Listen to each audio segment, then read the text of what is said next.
Assalamualaikum warahmatullahi wabarakatuh. Saya Friska Yuandini dari kelas 12 Administrasi Perkantoran ingin berpresentasi bab 8 tentang memaknai nilai-nilai kehidupan.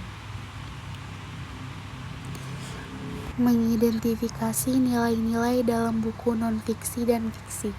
Pada bagian ini dibahas kembali mengenai penilaian terhadap buku non-fiksi dan fiksi. Bagian ini menekan kegiatan mengidentifikasi nilai-nilai pada buku non-fiksi dan fiksi. Banyak nilai dalam buku non-fiksi dan fiksi yang diangkat dari kehidupan sehari-hari. Buku non-fiksi di sini berupa buku pengayaan. Buku-buku fiksi yang dibahas di sini adalah drama atau teater. Identifikasi nilai-nilai terhadap buku non-fiksi dan fiksi terbagi menjadi 4, yang pertama nilai kepahlawanan, yaitu nilai-nilai perjuangan sebagaimana pahlawan dalam kaitannya dengan kehidupan sehari-hari.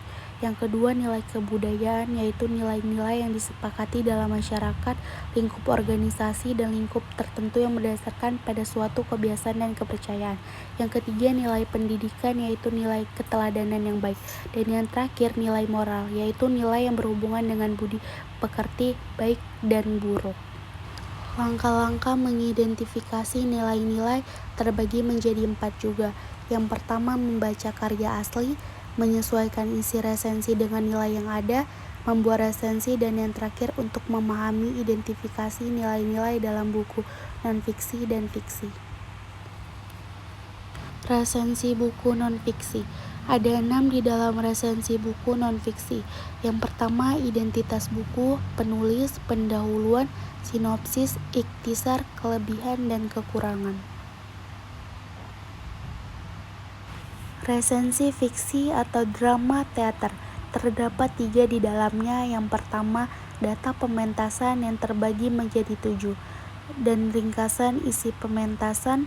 Yang terakhir, isi resensi yang terbagi menjadi 8. Menulis refleksi nilai-nilai dalam buku non-fiksi dan fiksi. Menulis refleksi nilai-nilai dari sebuah buku, baik non-fiksi maupun fiksi, menuntut kesungguhan, ketelitian, dan kekonsistenan. Sebelum menulis refleksi, seseorang hendaknya mengetahui bagaimana kriteria penilaian buku yang tepat. Penilaian yang tepat sebaiknya menggunakan standar yang tepat pula.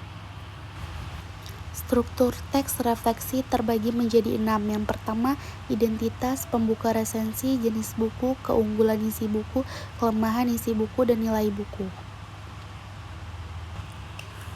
Pedoman penilaian buku fiksi secara umum.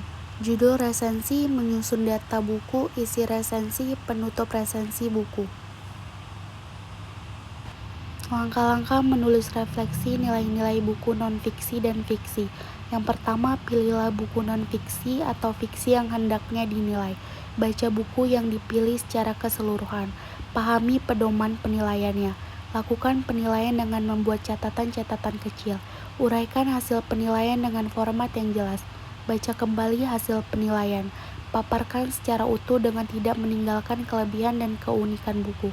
Lakukan revisi jika dibutuhkan. Sekian presentasi dari saya. Jika ada salah dan kurang mohon dimaafkan. Terima kasih. Assalamualaikum warahmatullahi wabarakatuh.